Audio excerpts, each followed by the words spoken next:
Cartago, terra de mistérios fundada há mais de 2000 anos.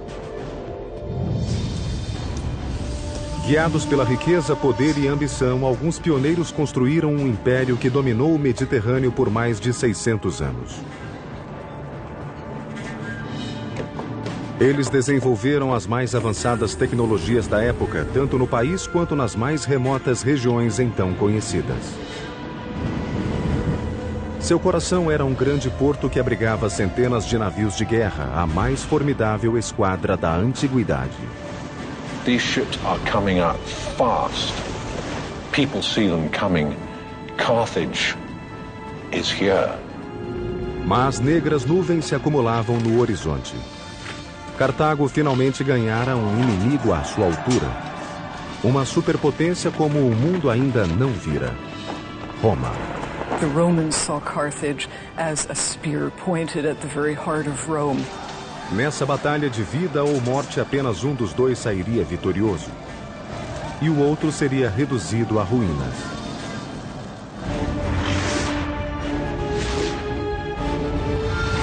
Construindo um império. Cartago. Sangue. Massacre. Brilhantes conquistas da engenharia e atos de bravura suicida marcariam o embate das duas superpotências do mundo antigo. Roma e Cartago. Foi uma luta de morte. E o resultado mudaria o curso da história ocidental. Welcome to Tunisia. Hello, I'm Peter Weller. When I was a kid, I heard the name Carthage. And I knew it was an ancient city. I didn't know exactly where it was. I'd heard of Hannibal and the elephants crossing the Alps and these famous wars with Rome. And I learned these wars were called Punic Wars after the Latin word punici, which is what Rome called Carthage. But I had no idea where Carthage was. Well, it was here, in the northern tip of Tunisia, and behind me is the modern capital of Tunis, a city of about 2 million people sitting on the Mediterranean Sea. By the 4th century BC, Carthage was an absolute empire, dominating the Mediterranean with a formidable navy. But the original legend of Carthage starts in the eastern Mediterranean city of Tyre. The Phoenician city of Tyre and a beautiful woman named Dido, and the jealousy and greed and lust for power that would absolutely rip a royal family apart. Dido era a linda filha do rei Muto. O marido, um fenício ambicioso, morrera prematuramente assassinado por Pigmalião, irmão de Dido. Assustada, Dido fugiu de Tiro, atravessou o Mediterrâneo e desceu em uma terra desconhecida na ponte norte da África. Ali ela negociou com os nativos a compra das terras que pudessem ser cobertas com a pele de um boi. Inteligente e astuta, Dido cortou a pele em tiras finíssimas e com elas cercou uma grande região de terras férteis. E foi ali, sob seu governo, que Cart-Hadasht, ou Nova Cidade, seria construída. When they came to Carthage, sized up the bay, looked at the mountains, looked at the flow of the rivers, looked at a place, the Bursa, which would be a great defensible fortress site, they said, this is it. This is where we will build our city. A povoação de Dido, Cartago, logo prosperou. Segundo a lenda, a história de sua beleza, inteligência e riqueza correu o mundo até chegar a Jarbas, rei dos mouros. Part of Dido's story is this tale of the king of the Libyan natives, Jarbas, who wishes to marry her, but she refuses to do so. According to the storytellers, it's out of love for her assassinated husband, and she climbs onto a self-built funeral pyre and burns herself up. E foi aqui, de suas cinzas, que um dos maiores impérios do mundo se ergueu.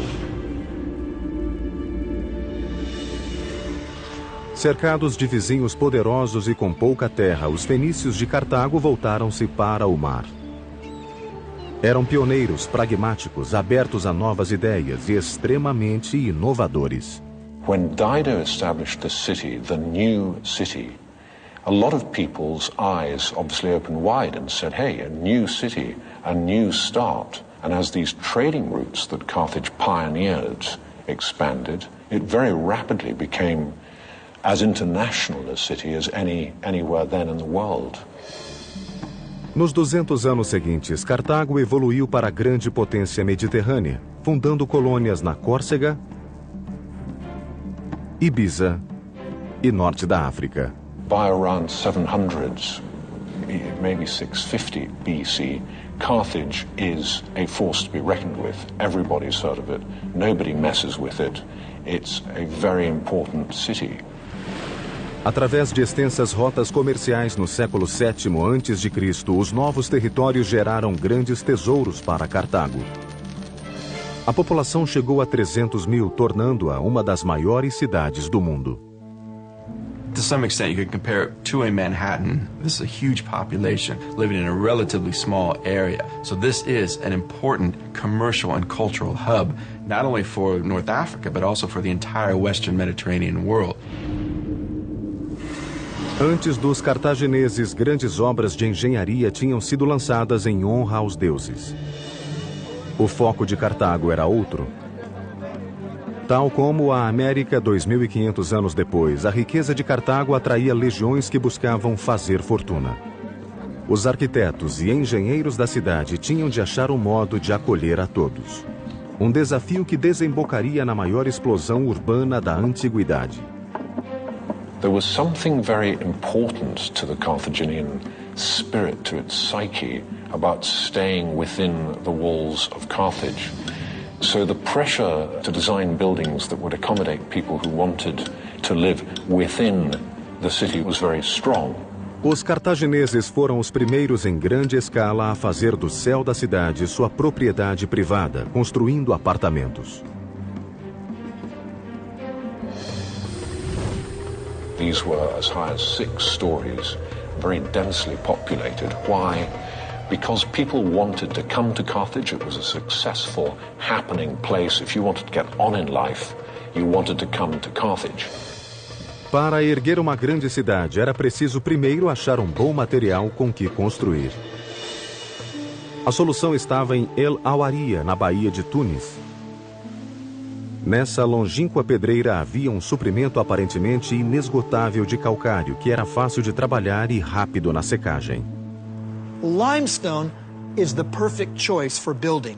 And there were limestone depositions geologically in that area, in that basin, very close at hand. Os arqueólogos acreditam que, tal como os egípcios, os cartagineses cortavam cada bloco de pedra pelo método mais simples, com água e madeira.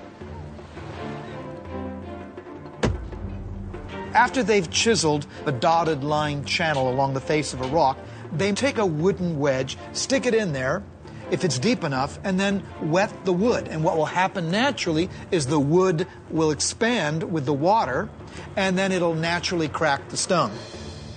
A pressão crescente da madeira em expansão provocava uma fissura na pedra quase perfeitamente reta. A partir daí, eles separavam os blocos usando alavancas simples.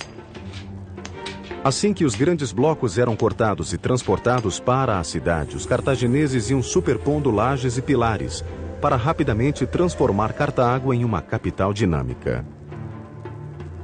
It's very clear that by using stone in the first place, they weren't ready to pick up and go elsewhere. They were looking down the long term. For each metropolis to survive, it needs a constant source of running water. Carthage was no different, so the ancient city engineers turned to cisterns, like this. Each cistern was made of a double layer of eggshell, ash, and clay, made the cistern absolutely watertight. Every home enjoyed access to a cistern through a series of pipes and channels. Carthaginians had fully equipped bathrooms with tubs and sinks and even showers years before ancient Rome. And we have clear evidence way before the foundation of Carthage of domestic plumbing. But it is Carthage by 600 BC or thereabouts, and certainly Carthaginian town of Kirkuane by 450 BC, that we have the first evidence of a unified system of water usage and, critically, sewage.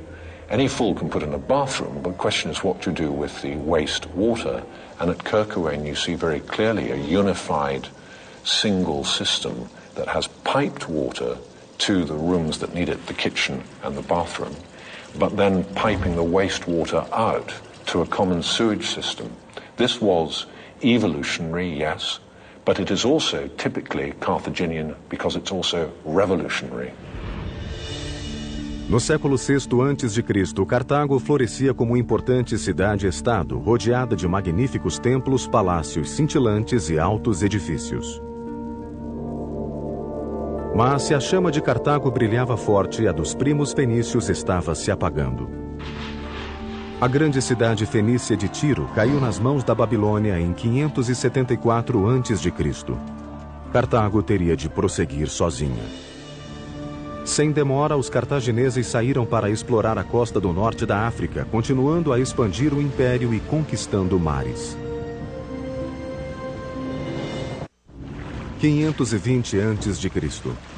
3.000 remos impulsionavam 60 navios através das colunas de Hércules, conhecidas hoje como Estreito de Gibraltar. O navegador Hanno, grande almirante de Cartago, explorava os limites do mundo conhecido. Preparava-se para lançar um ousado plano que poderia conduzir ao domínio total do Mediterrâneo. So every great explorer, Christopher Columbus, Vasco da Gama, who sailed off into the unknown, seems to me a very strong parallel for the original and best of them, Hanno the navigator.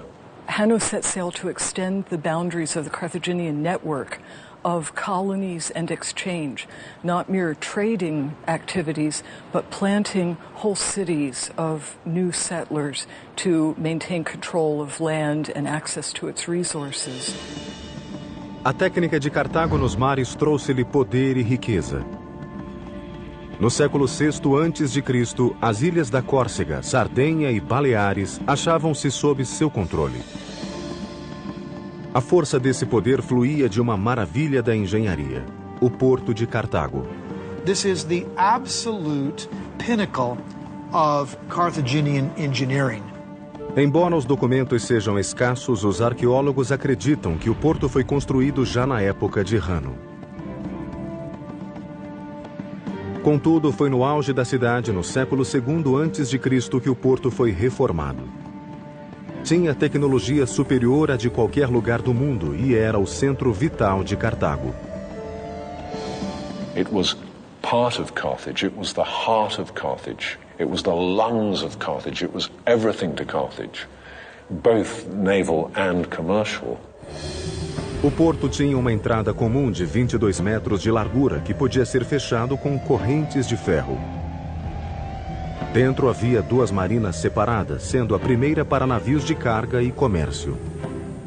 The mercantile harbour, the commercial harbour, was organized with conventional wharves to make as easy as possible the loading and unloading of goods. So in Carthage, readily one can imagine in, say, 400 BC, you would see all the goods there were in the then known world being bought, being brought, being sold in Carthage.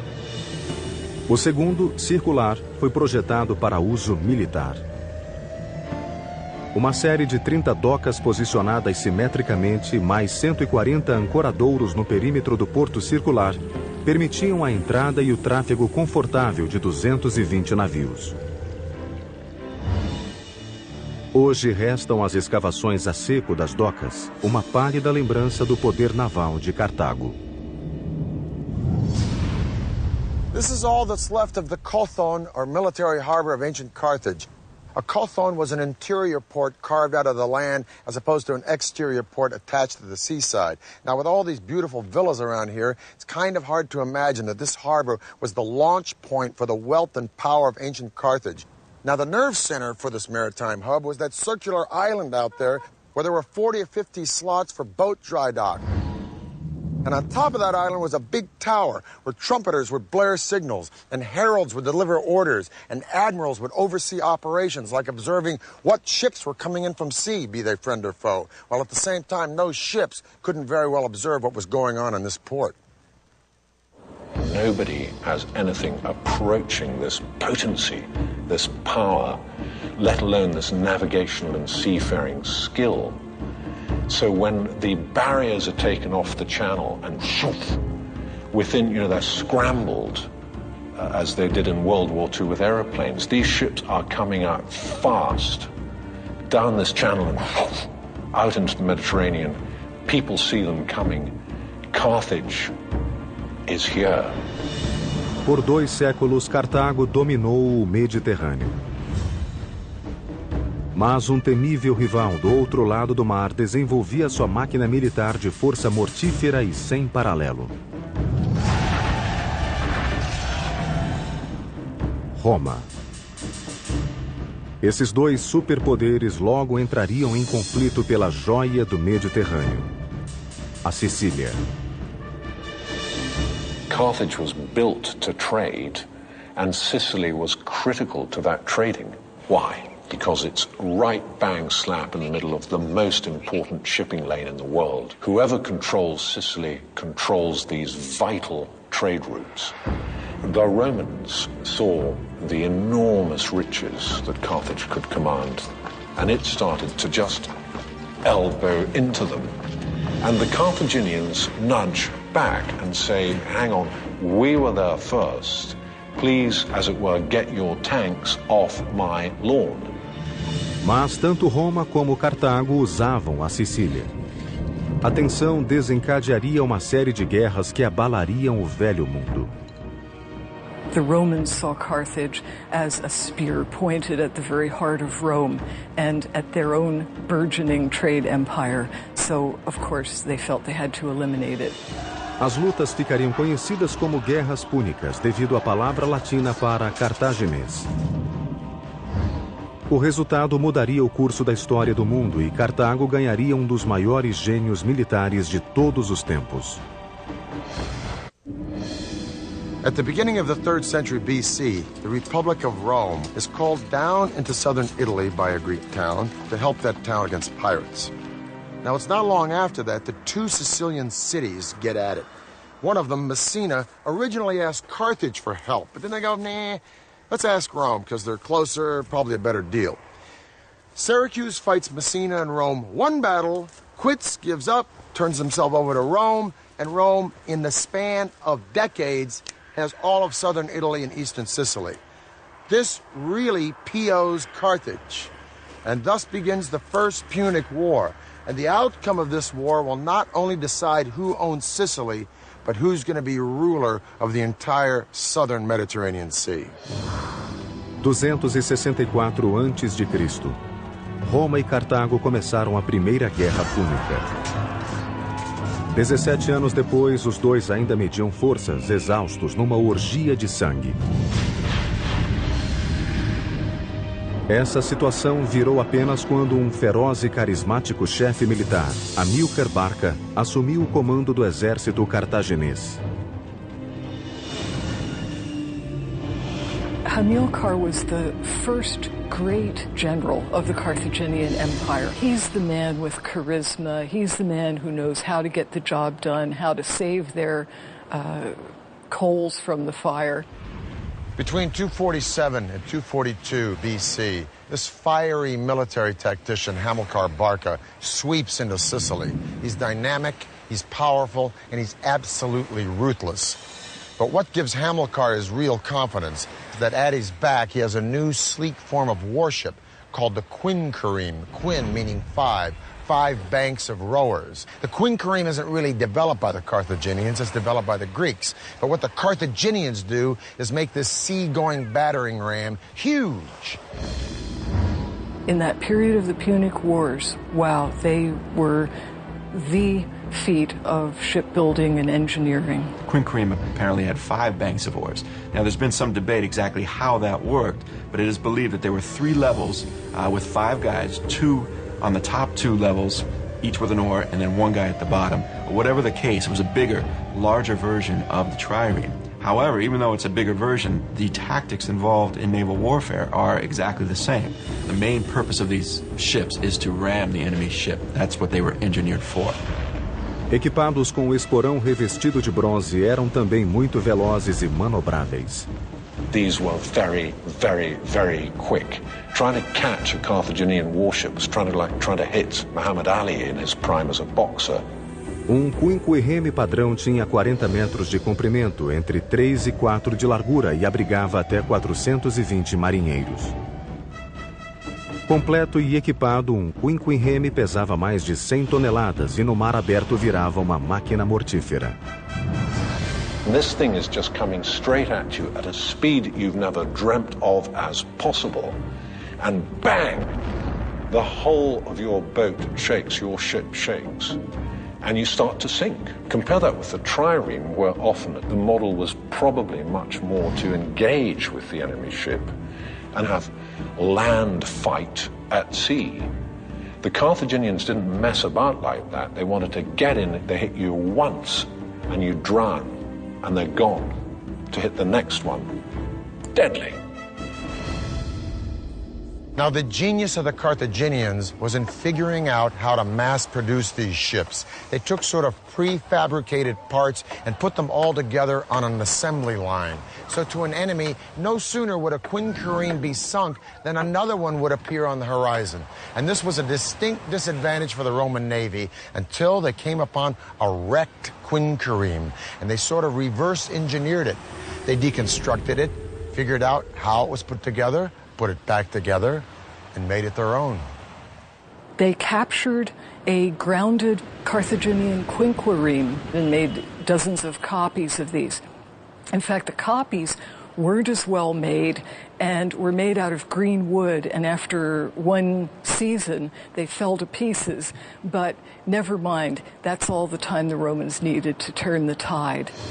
A frota romana e a cartaginesa agora achavam-se iguais, com o equivalente a armas de destruição em massa para decidir a soberania do Mediterrâneo.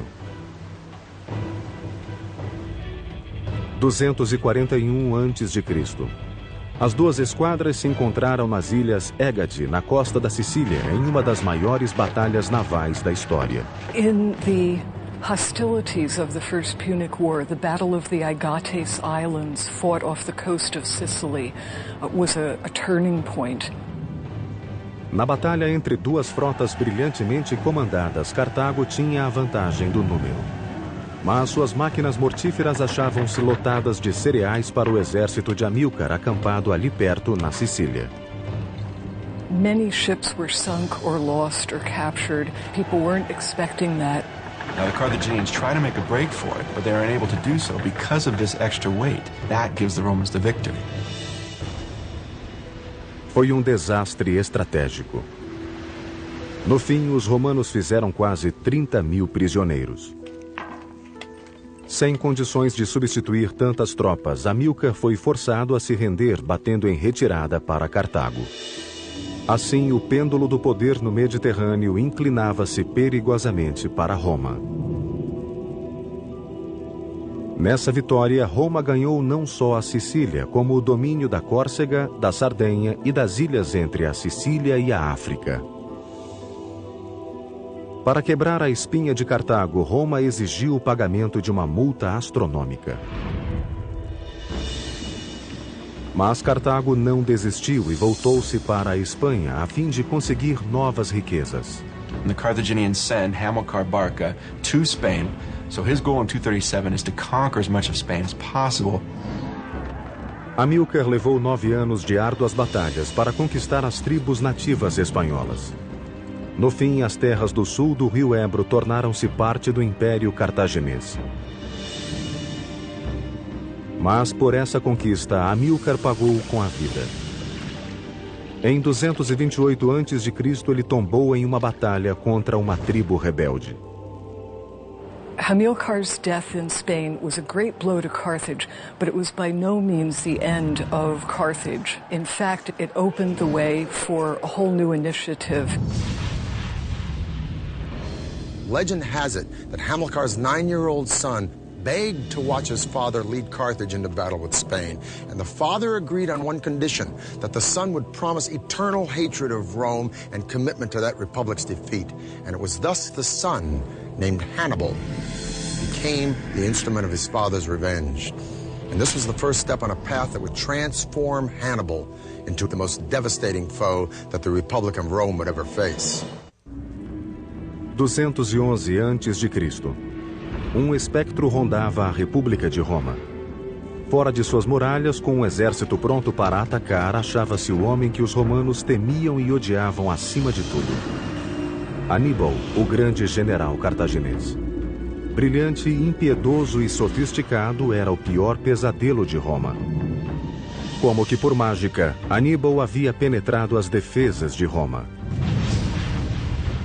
Mas a mágica era apenas o gênio estratégico de Aníbal e o modo como usava seu corpo de engenheiros, um dos melhores do mundo. There's no doubt in my mind that Hannibal wasn't one of the greatest generals in history. I think demonstrably he is the greatest general in history. O gênio de Aníbal nasceu do zelo religioso de destruir Roma, a ele transmitido pelo pai. Em 221 a.C., ele recebeu as ferramentas para a tarefa e aos 26 anos assumiu o comando do exército cartaginês. Hannibal was certainly Hamilcar's son. He was a crafty politician, a brilliant strategist and military man, but his real genius was in knowing when to use all of the great engineering developments that Carthage had at its disposal. Comandante de coragem de aço, Aníbal lançaria uma das mais incríveis campanhas de ataque que o mundo já vira.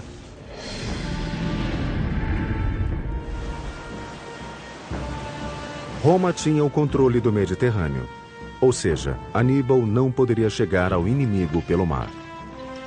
Determinado a cumprir a promessa que fizera ao pai de destruir Roma, Aníbal partiu para o impossível. Marcharia por terra através dos Alpes até o coração do Império Romano. Now, Hannibal knows he's greatly outnumbered. He knows he has a relatively small army in comparison to the Romans, but he does come up with a strategy which he believes will bring him victory. And what he has to do is take his army to Italy itself and attack the Romans on their home field. Aníbal partiu em 218 a.C. Tinha um exército de 90 mil homens, 12 mil cavalos e 37 elefantes comprados de vizinhos do sul. Elephants had been used in battle for centuries before this. They could be the turning point in a battle because the cavalry of the enemy could not withstand elephants. Therefore, Hannibal believes it's worth it to try to get these elephants to Italy. Em outubro, eles tinham percorrido mais de 1000 quilômetros quando depararam com o primeiro grande obstáculo: o turbulento rio Ródano, na França. Even at its narrowest, shallowest time of the year, the Rhone River is still going to be somewhere between 100 to 150 to 200 meters wide. It's going to be daunting to all of Hannibal's field engineers. Do outro lado, grande número de gauleses aguardavam para combater. Mas a muralha de água era um obstáculo mortal que devia ser transposto primeiro. Os engenheiros de Aníbal teriam de domar a mãe natureza. Not only are the engineering feats daunting, but you also have crowds of insubordinate and hostile tribes waiting on the other side of the river. A solução seria um dos mais espetaculares feitos de engenharia. Uma série de jangadas gigantescas que levavam os animais e suprimentos de uma margem a outra em tempo recorde. These rafts were about 200 feet long and 50 feet wide. Now that means that you can't just use one single tree trunk. You have to also put multiple trees together and then lash those together too. This requires more than a Boy Scout knowledge of knots. Com rapidez e eficiência, os soldados de Aníbal abateram enormes coníferas na floresta adjacente e amarraram os troncos com fortes cordas. Os engenheiros tinham de considerar também a psique dos elefantes. Assim, cobriram os troncos com uma camada de sarrafos e outra de terra bem socada, para os elefantes acharem que estavam em terra firme. Quando tudo estava pronto, Aníbal deu sinal para soltar as jangadas. Os gauleses que aguardavam ficaram estupefatos quando viram o general cartaginês liderando o exército, a cavalaria e os elefantes através das águas turbulentas do Ródano. Quando ele chegou à margem oposta, os gauleses, tomados de pânico, fugiram sem tentar atacar. A operação toda levara pouco mais que 9 dias. I think the crossing of the Rhone in such a short space of time using rudimentary equipment is one of the great achievements of military history. And people slightly forget the small engineering miracles that made all this possible. Aníbal e seu exército continuaram rumo ao sopé dos Alpes. O inverno chegava e os soldados sentiam fome e exaustão. À medida que subiam, depararam com outro obstáculo que parecia intransponível. Rochedos escarpados. Mas os engenheiros tiveram uma ideia que permitiria ao exército não só ultrapassá-los, como atravessá-los. The stratagem of crossing the Alps certainly shocked the people of Italy. No one expected an army with elephants to make it across. And although the Alps may have seemed in places impassable, this idea of breaking up the mountains themselves to create a pathway to get your pachyderms across was a brilliant idea. Now, how did Hannibal get his men, not to mention all those elephants, up, over, around, or through these giant boulders? Well, according to the Roman historian Livy, he came up with an ingenious plan along with his engineers that would literally move mountains. They cut big crevices through these boulders, and then they got wood from the surrounding forest. They'd wrap these boulders in the wood, and when the wind was right, they'd torch the wood. The rocks would heat up, and just when they were hot enough, they'd pour boiling vinegar into the crevices, which would shatter or melt the rocks such that his men could break them apart with iron implements. Now, what was Hannibal doing up in the Alps with all this vinegar? Well, if this is true, and we like to think it was, otherwise how did he get across the Alps? It speaks volumes to the genius of this brilliant general. I'll tell you one thing, after navigating the snow of the Alps, the sight of the plains of northern Italy must have been very, very welcome. Em agosto de 216 a.C., perto de Canas, no sul da Itália, Aníbal novamente enfrentou as tropas romanas comandadas por Terêncio Varro em um conflito decisivo que selaria o destino dos dois impérios. Ao nascer da aurora, Aníbal reuniu um exército de 50.000 homens, reforçados por mercenários contratados contra os 90.000 soldados de Varro. Varro decidiu esmagar o inimigo atacando o centro do exército de Aníbal. Esse foi seu grande erro. Adivinhando a estratégia de Varro, Aníbal ordenou à cavalaria que cercasse as fileiras romanas pela retaguarda. Hannibal had certainly done his homework in studying the psychology of his opponents, and he was able to trick them into his center, and then his forces could engulf them. Completamente cercados, os romanos foram derrotados ali mesmo. Apenas 3.500 romanos conseguiram fugir. 10.000 foram feitos prisioneiros e 70.000 pereceram na batalha. At the Battle of Cannae, the single greatest defeat ever inflicted on a Roman army throughout its entire history. And of course we have to go to World War I to find a scale of slaughter as big. Canas foi uma obra-prima da estratégia militar, mas Aníbal não conseguiu tirar vantagem de suas vitórias. Continuou lutando por 13 anos, montando sítio após sítio contra Roma e cidades adjacentes, mas a vitória final não chegava. Aníbal conseguia vencê-los no campo, mas não tinha armas para tomar a capital romana. Em 204 a.C., Roma tentou outra ofensiva e lançou um ataque contra Cartago. Aníbal precisou voltar à pátria para defendê-la. In 204 BC, Scipio Africanus, who had already beaten the Carthaginians in Spain, convinced Rome to let him go around Hannibal altogether and attack Carthage directly. Hannibal was recalled to his city to defend it. Now, these two heavyweights met and spoke. We have no idea what they said to one another. It's lost to history. In 202 BC, they met again at the Battle of Zama. And Hannibal was defeated, and he was forced to surrender to an enemy that he'd spent his entire life trying to destroy. He would not fulfill his father's wishes. He was exiled from Carthage, and years later, near present-day Turkey, he committed suicide. A derrota de Cartago no fim da Segunda Guerra Púnica forçou o Império a se submeter ao odiado rival. They are forced to surrender in 202 BC. The Romans again imposed very harsh peace terms on the Carthaginians, meaning, first of all, they must again pay an indemnity, a tax to the Romans.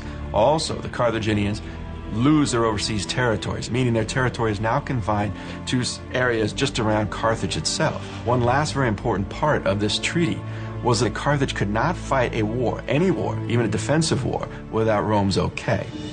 Com Cartago despida do poder militar, o campo estava aberto para o exército romano iniciar a completa conquista do mundo antigo. Seu primeiro alvo seria exatamente Cartago, que para se defender, agora só dispunha da fortaleza mais segura do mundo. 150 a.C. Marco Pórcio Catão, orador romano e bisavô do famoso inimigo de Júlio César, passeava pelo Senado romano desatento ao que o cercava. Ele só tinha uma preocupação na cabeça: Cartago. Cato was only too well aware of the strategic position of Carthage. He could see that as long as Carthage was an independent stronghold, it was too close to Sicily and Italy to be allowed to harass shipping or maintain a military presence. He wanted it completely wiped out. Now in Carthage, Carthage's one-time ally and neighbor, Numidia, starts to encroach on southern Carthaginian territory. Carthage feels obliged, and rightfully so, to defend itself, but there's a caveat. Since the Second Punic War, Carthage has promised Rome never to take up arms against anyone whatsoever without the consent of Rome. Rome sends a commission down to arbitrate this beef between Numidia and Carthage, and one of the deputies on that commission is Cato. And when Cato sees the prosperity with which Carthage has bounded back since the Second Punic War, he goes right back to Rome. He rails against the Senate that this prosperity means one thing and one thing only: Carthage is going to be at our doorstep with arms in no time. No matter what speech he makes, roads, politics, taxes, he always ends with ceterum censeo Carthaginem esse delenda, which means, furthermore, I say Carthage should be destroyed. Now, Carthage, feeling it's going to be annihilated, no help from Rome, takes up arms. Rome sends an army down to Carthage. Rome tells Carthage, you have to abandon and evacuate your city. Carthage refuses. Thus starts the Third Punic War. But now Rome has got a problem, because the strongest fortifications in all of antiquity at that time are the walls of Carthage. O tempo reduziu a fortaleza às fundações. Mas em 149 a.C., as muralhas eram a última esperança da cidade. It was a three-part wall system with massive stone circuit wall. It covered a huge extent and was thought to be unbeatable. A wonder of the world, those Carthaginian walls, and the Carthaginians trusted them. A muralha tinha circunferência de 40 quilômetros e uma série de 3 muros defensivos. Primeiro, uma trincheira, respaldada por uma parede baixa e escorada, ocupada por soldados da linha de frente que podiam recuar rapidamente em caso de ataque. O segundo muro era de pedra e dominava as defesas exteriores. Atrás dele erguia-se um terceiro muro, mais alto e impenetrável, de quase 15 metros de altura e 9 de largura. 15 guaritas espaçavam-se a intervalos de 200 metros, onde sentinelas montavam guarda. Inside this wall lived part of the Carthaginian army, including 20,000 men, 300 elephants, prepared for any type of attack that took place. Esse sistema que cercava Cartago fazia dela a mais bem fortificada cidade do Mediterrâneo, talvez do mundo. Para enfrentar os romanos, o teste seria decisivo. E no comando estava o grande general cartaginês Hasdrubal. The Carthaginian commander who would lead the Carthaginians during the Third Punic War was Hasdrubal. He is the one responsible for retaliating against the Numidians, and he is the guy who's going to be leading the main resistance. À medida que os romanos se aproximavam, os cartagineses se uniram para formar nova frente defensiva.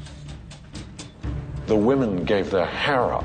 They cut their hair so that they could make rope to fire the catapults. They emptied the prisons. The old men volunteered.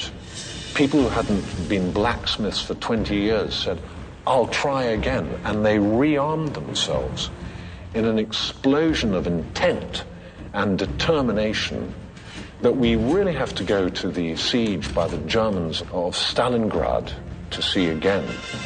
Em 2 meses de trabalho frenético, eles produziram 6.000 escudos, 18.000 espadas, 30.000 lanças, 120 navios e 60.000 mísseis de catapulta. Apesar de todo esse arsenal, Roma enviara uma força esmagadora. A cidade viu-se sozinha para enfrentar a destruição. There was no area left alone without Rome or Roman allies, with none of the colonies in a position to stand up to Rome. Carthage was left on her own. O povo se abrigou por trás das grandes fortificações, esperando contra todas as previsões que a muralha repelisse a iminente invasão romana. Carthage held off the Roman attack for 3 years, and even in the last days after the Romans broke through the walls, it took 7 days before they could get to the top of the citadel, of moving through town like a juggernaut. O sítio romano exauriu as forças vitais da cidade. Por fim, embora a imensa muralha jamais fosse rompida, os romanos conseguiram escalá-la do lado do mar. Intramuros, houve uma luta de morte em cada rua. Restaram poucos soldados cartagineses, mas eram tão ferozes que o comandante romano, Cipião Emiliano, preferiu arrasar a cidade incendiando-a. Milhares de cartagineses foram queimados vivos nessa fogueira. It was a firestorm. It must have been hellish for the residents, people fleeing.